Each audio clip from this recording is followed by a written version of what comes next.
میرے محترم دوستوں، بزرگوں، عزیزوں، ہمیں اب تک یہ نہیں معلوم کہ دنیا میں سب سے بڑی نعمت کیا ہے اور دنیا میں سب سے بڑا عذاب اور سب سے بڑی مصیبت کیا ہے۔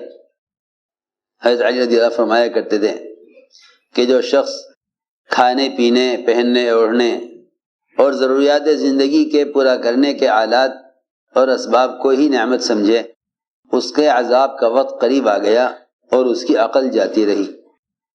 اس کے عذاب کا وقت قریب آ گیا۔ جو یہ سمجھتا ہو کہ دنیا کی نعمتیں ہی نعمتیں ہیں، یہی وجہ ہے کہ لوگ ان چیزوں کو نعمت سمجھ کر سب سے بڑی نعمت سے غافل ہیں۔ دنیا کی چیزوں کو نعمت سمجھ کر سب سے بڑی نعمت سے غافل ہیں۔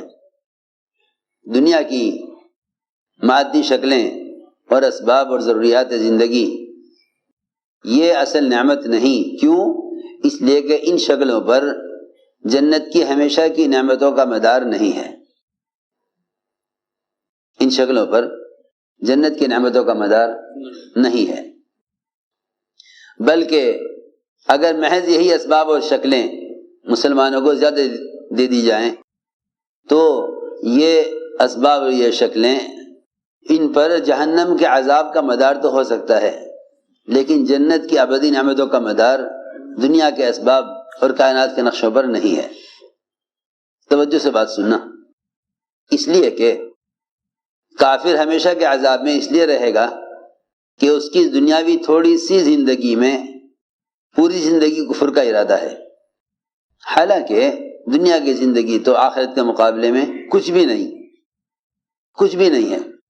اگر ایک لمحے یا لمحے کا بھی کوئی 100واں حصہ لایا جائے آخرت کے مقابلے میں دنیا کو، تو یہ اتنی بھی حیثیت نہیں رکھتا، اس لیے کہ جو زندگی ابدی نہیں ہے وہ زندگی معدوم اور ختم ہے۔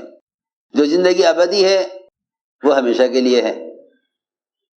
تو کفر کا تھوڑا سا وقت دنیا میں وہ کافر کے لیے ابدی عذاب کا ہے، اور مسلمان کے لیے دنیا کا تھوڑا سا وقت یہ مومن کے لیے ابدی نعمتوں کا ہے۔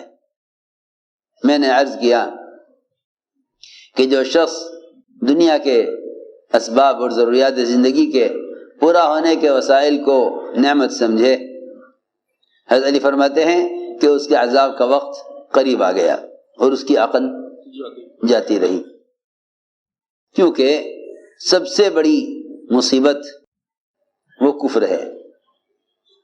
دنیا میں اللہ تعالیٰ کے استغنا کا مظہر کفر ہے، دنیا میں اللہ کے استغنا کا مظہر کفر ہے، اور آخرت میں اس کے استغنا کا مظہر جہنم ہے۔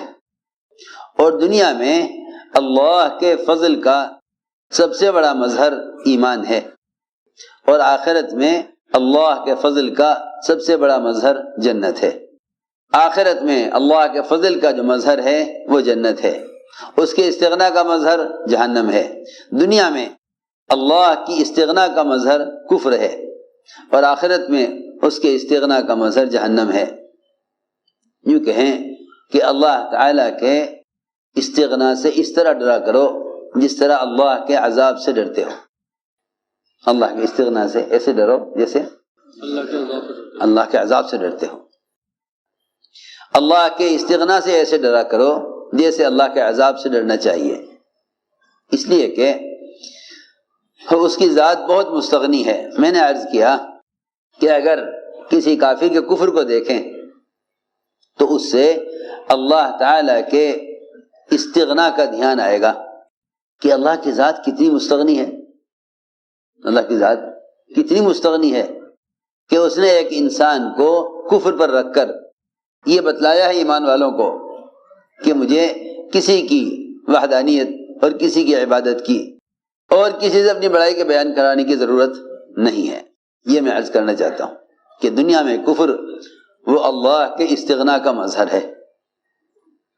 تو جب اللہ تعالیٰ نے کافر کو دکھلا کر اپنا استغنا سمجھایا مومن کو، تو پھر مومن کے لیے کہاں گنجائش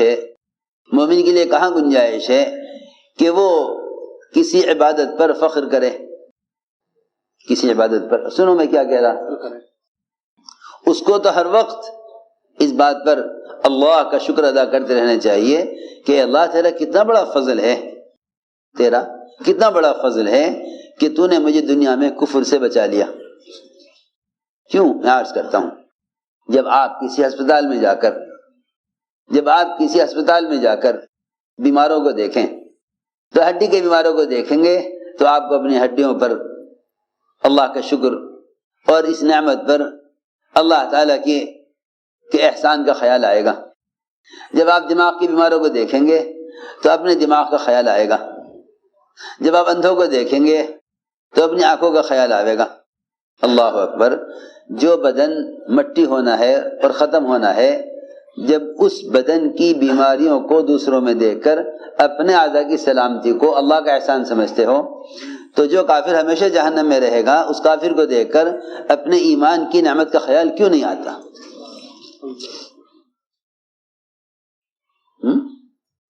میں حیران ہوں کہ اس زمانے میں پڑھے لکھے کیا عوام سب مسلمان ایمان کی نعمت سے غافل ہیں، وہ یوں سمجھتے ہیں یہ تو ایک ہماری پیدائشی چیز ہے۔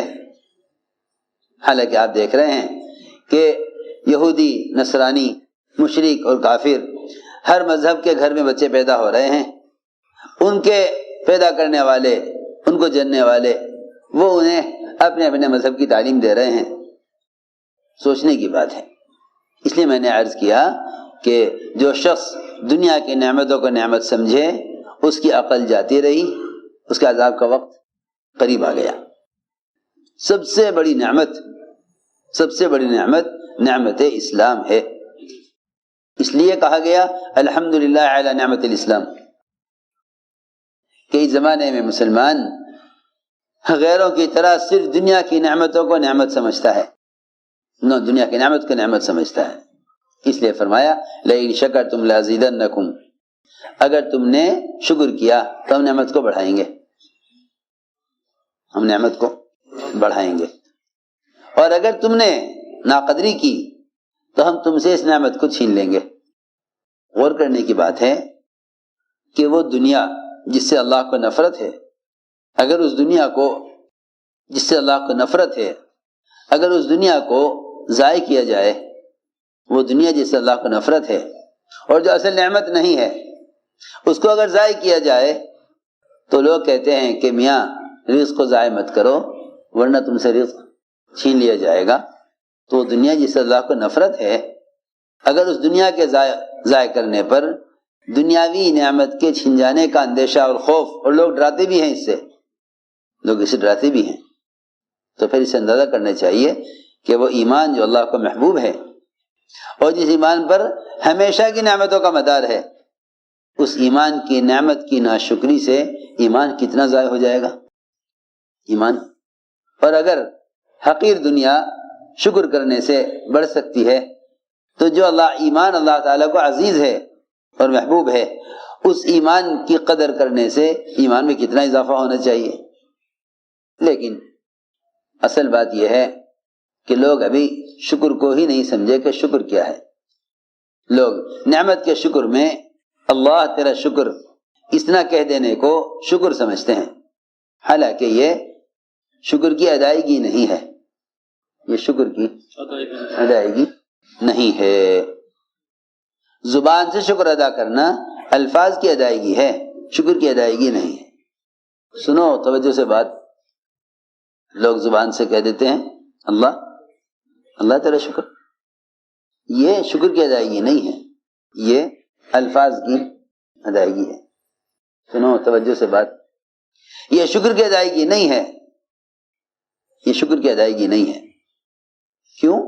اس لیے کہ انسان کے سارے بدن کے اعضاء، انسان کے بدن کے تمام اعضاء نعمتوں سے فائدہ اٹھاتے ہیں، اور سب سے چھوٹا عضو زبان وہ شکر ادا کرے، یہ کیسے؟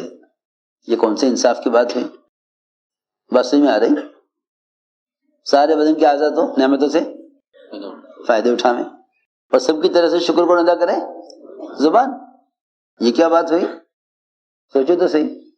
آپ کا کوئی کام ہے، آپ کا کوئی کام ہے تجارت کا، ملازمت کا، اس میں کوئی رکاوٹ پیش آ گئی، آپ نے 2-4 آدمیوں سے بات کی، میں کہا جی دیکھو آپ کا کام ہو جائے گا لیکن فلاں فلاں فلاں فلاں فلاں 4 آدمی 6 آدمی یہ سب ان سب سے متعلق ہے یہ کام، آپ ان سے جا کے کہیے۔ ایک کے پاس گئے اسے بتایا، دوسرے کے پاس گئے اسے بتایا، آپ کا کام 6 آدمیوں نے مل کر کیا، تو آپ مجھے بتائیے کہ آپ ان 6 آدمیوں میں سے ایک کا شکریہ ادا کریں گے یا سب کا کریں گے؟ آسان بات ہے، آپ شکریہ کس کا ادا کریں گے؟ سب کا یا ایک کا؟ سب کا شکریہ ادا کریں گے۔ بالکل اسی طرح انسان کے بدن کے تمام اعضاء وہ ضروریات زندگی میں ایک دوسرے کے ساتھ ایسے جڑے ہوئے ہیں، اور ضروریات زندگی میں تمام اعضاء ایک دوسرے کے معاون ہیں، اس لیے زبان سب کی طرف سے شکریہ ادا نہیں کرے گی، بلکہ بدن کے ہر عضو کو حکم پر لانا، یہ اللہ کی نعمت کا شکر ادا کرنا ہے۔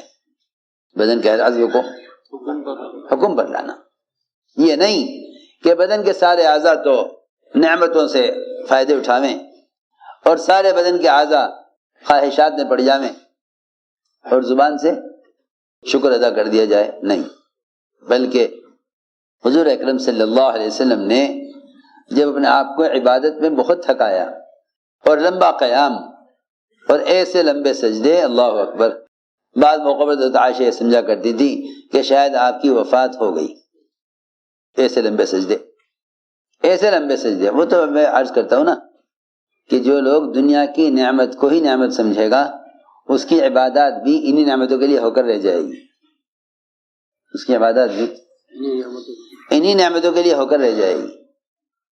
جو دنیا کی نعمت کو نعمت سمجھے گا اس کی ساری عبادات بھی اسی نعمت کے لیے ہو کر رہ جائے گی۔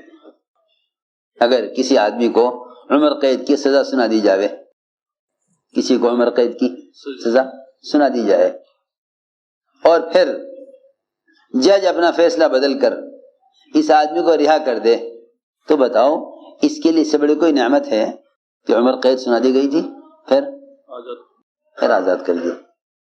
بتاؤ اس سے بڑی کوئی نعمت ہے؟ جس وقت اس کو عمر قید کی سزا سنائی گئی اس وقت اس کو کوئی چیز اچھی لگتی ہوگی دنیا کی؟ کچھ بھی نہیں ہے، زندگی بھر جیل میں رہنا ہے، بیوی بچے مکان دل لگی کے سامان سب اس کے نظر میں بے حیثیت ہو جائیں گے، ہر چیز کی لذت ہر چیز کا مزہ فوراً ختم ہو جائے گا۔ بس اسی لیے عرض کر رہا کہ سب سے بڑی نعمت نعمت ایمان ہے، سب سے بڑی نعمت نعمت ایمان ہے، سب سے بڑی نعمت نعمت ایمان ہے، کہ دنیا میں سب سے بڑا اللہ کا فضل ایمان ہے۔ کوئی بھی خیال نہیں کرتا، کوئی کارخانہ لگا لے گا وہاں لکھ لے گا ھذا من فضل ربی، کوئی دکان میں لگا لے گا اس پہ لکھ لے گا ھذا من فضل ربی، جی ہاں کوئی بہت اونچی کوٹھی بنا لے گا اس پہ لگا دے گا بڑا بڑا لکھ دے گا ھذا من فضل ربی۔ ابھی جو لوگوں یہی نہیں خبر کہ فضل رب کیا ہے، اتنے ایمان سے غافل ہیں اور اتنے ایمان کی طرف سے بے فکر ہیں کہ محض دنیا کی نعمتوں کو ہی اللہ کا فضل سمجھتے ہیں، دنیا کی نعمتوں کو ہی اللہ کا فضل سمجھتے ہیں۔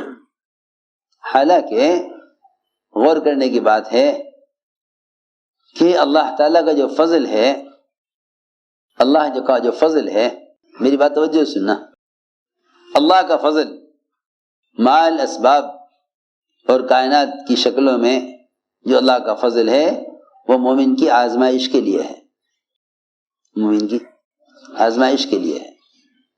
اور جو ایمان کا فضل ہے، ایمان کا جو فضل ہے وہ مومن کی کامیابی اور نجات کے لیے ہے۔ بہت توجہ سے بات سنو، دنیا کے آلات اور اسباب اور دنیا کی نعمتوں کے اعتبار سے جو اللہ کا فضل ہے وہ مومن کی صرف آزمائش کے لیے ہے۔ تو میں نے عرض کیا کہ ابھی ہم 2 چیزوں کو نہ سمجھ سکے، ایک تو ہم یہ نہ سمجھے کہ شکر کیا ہے، اور ایک ہم یہ نہ سمجھ سکے کہ ان نعمتوں کو اللہ رب العزت نے ضرورت کے لیے دیا ہے، یہی نعمتوں کو اللہ تعالیٰ نے امتحان کے لیے دیا ہے۔ ایک تو ہم یہ نہ سمجھے کہ شکر کیا ہے، اور ایک ہم یہ نہ سمجھ سکے کہ ان نعمتوں کو اللہ رب العزت نے ضرورت کے لیے دیا ہے، یہی نعمتوں کو اللہ تعالیٰ نے امتحان کے لیے دیا ہے۔